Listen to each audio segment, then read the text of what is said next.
NPR.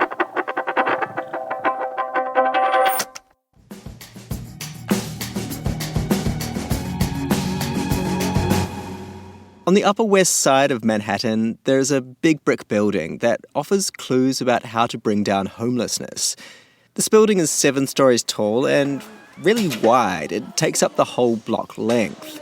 Hello. Hi, my name's Darian. On one of the floors lives a resident of 15 years.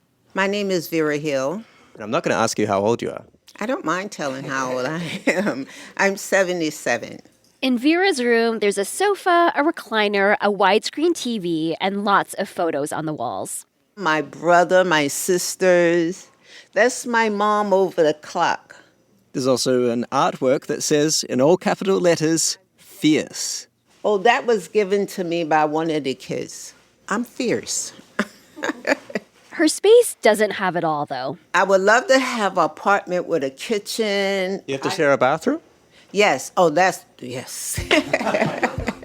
Vera Hill lives in what's called a single-room occupancy building, or an SRO. It's like a dorm, or a long-term hotel room, or a boarding house. And today we're going to use those terms interchangeably. These boarding houses used to be really common, but in many places they were effectively banned. This is The Indicator from Planet Money. I'm Waylon Wong. And I'm Darian Woods. Today on the show, the missing rung at the start of the housing ladder. We tell the history of boarding houses, learn about the backlash, and ask whether bringing them back could save people from living on the streets. This message comes from Schwab. At Schwab, you can get everything from self-directed investing to full-service wealth management, all in one place. No matter your investing goal, life stage, amount to invest, or know-how, you can invest your way with Schwab. This message comes from Edward Jones, where they believe rich is about taking care of what gives your life meaning. That's why your financial advisor personalizes your plan to help you preserve your progress and create something that lasts. Let's find your rich. Edward Jones, member SIPC. This message comes from LinkedIn. As a small business owner, you wear many hats. You're the owner, the marketer, the seller, the hirer. With LinkedIn, you have the tools to help you boost your visibility, find prospective customers, and find the best team for your small business, all in one place. So while LinkedIn can't hang up all of your hats, it makes it easier to wear them all. Learn more at linkedin.com/indicatorshow. Vera Hill started her career at the Mount Sinai Health System in the admitting office. She was promoted to supervisor and then manager before becoming a nurse aide. But in her 60s, she struggled to pay New York rent. Things got a little, expensive, so I had to come out and go into the shelter. It was really sad. Eventually, the shelter found her a room at this building, Euclid Hall. It was amazing because there was a lot of people that was really friendly, and the staff here is amazing. Euclid Hall is run by a nonprofit called the West Side Federation for Senior and Supportive Housing. It operates 22 properties across New York and provides social support. Not all the buildings are dorm style. Most have studios, self-contained units of kitchens and bathrooms. But Euclid Hall is divided up into single rooms because New York still has these remnants from what used to be a common form of housing. Rebecca Baird-Remba reported on New York housing for more than a decade and has written about single-room occupancy housing, or SROs. In the 1950s, the city had more than 200,000 SRO units, accounting for more than 10% of the city's rental housing stock. Yeah, 1 in 10 people was staying in one. And they were common in cities like Chicago and San Francisco, too. Rebecca traces their boom to the end of the Civil War in the late 19th century as more rural Americans flocked to cities and immigration rose. Landlords started to think, well, why don't I convert my warehouse, my commercial building, even an apartment building with larger apartments into what were then called boarding houses. SROs covered the spectrum from long-term stays in high-end hotels to basically a bed in a cubicle with chicken wire on top to stop neighbors from stealing your belongings. And these bare-bones boarding rooms were incredibly cheap. Everything from 5 to 10 cents a night to, maybe at the high end, $50 a night. Okay, and obviously we've had inflation since then, so roughly how much, even once you account for inflation, what are we talking? At the low end, maybe $100 a month. $100 a month, even accounting for inflation. Yeah.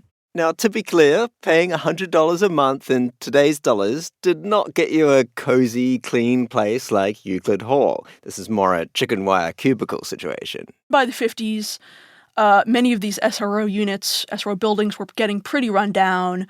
They were not well maintained, which was one reason cities really started to think that these were not acceptable forms of housing for people.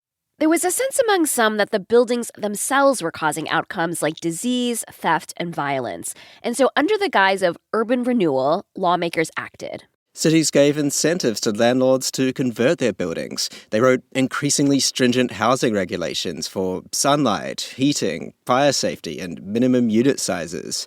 Some of this was motivated by charitable intentions.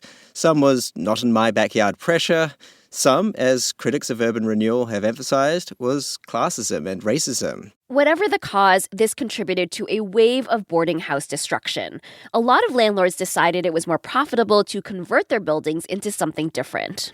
San Francisco had one hotel in particular, the International Hotel, where there was a bit of a standoff. In 1977, at 3 o'clock in the morning, the sheriff and hundreds of riot police approached the International Hotel to evict over 100 tenants and supporters.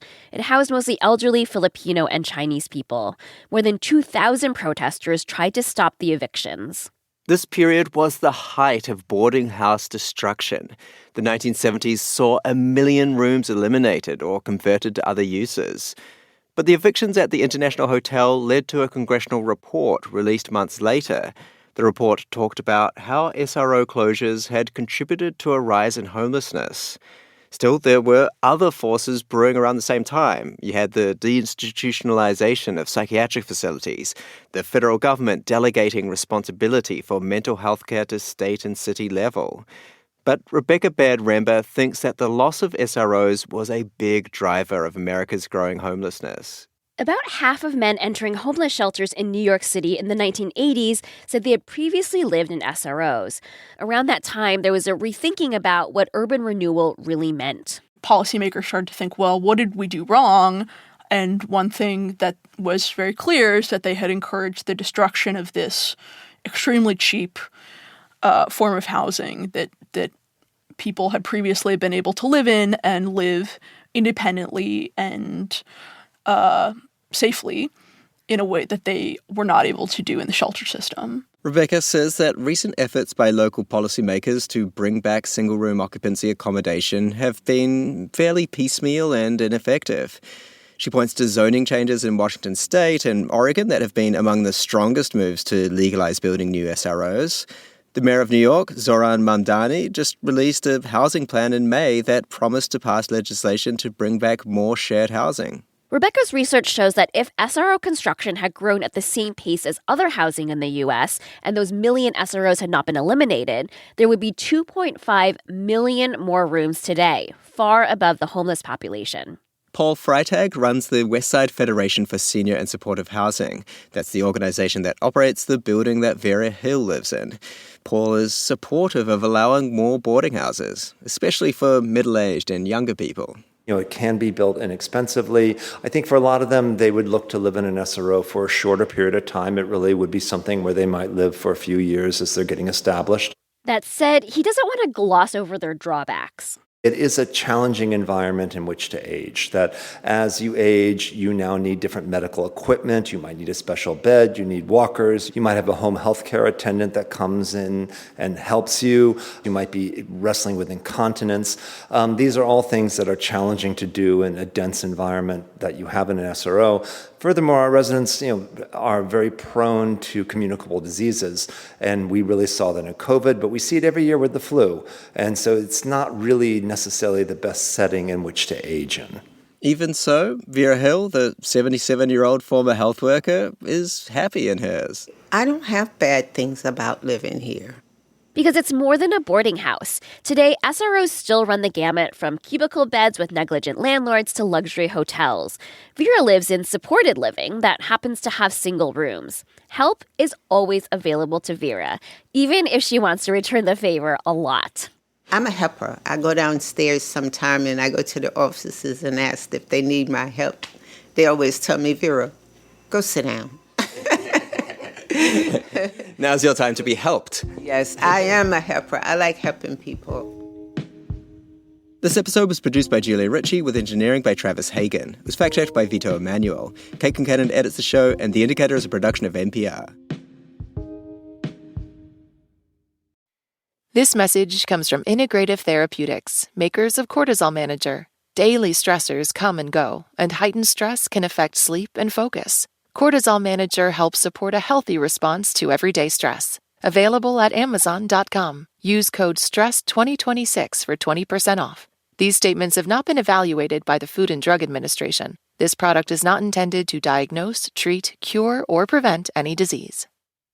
This message comes from Ethos. Protect your family when the unexpected happens. Get life insurance through Ethos, 100% online, covered in minutes. Get your free quote today at ethos.com/NPR. Application times may vary.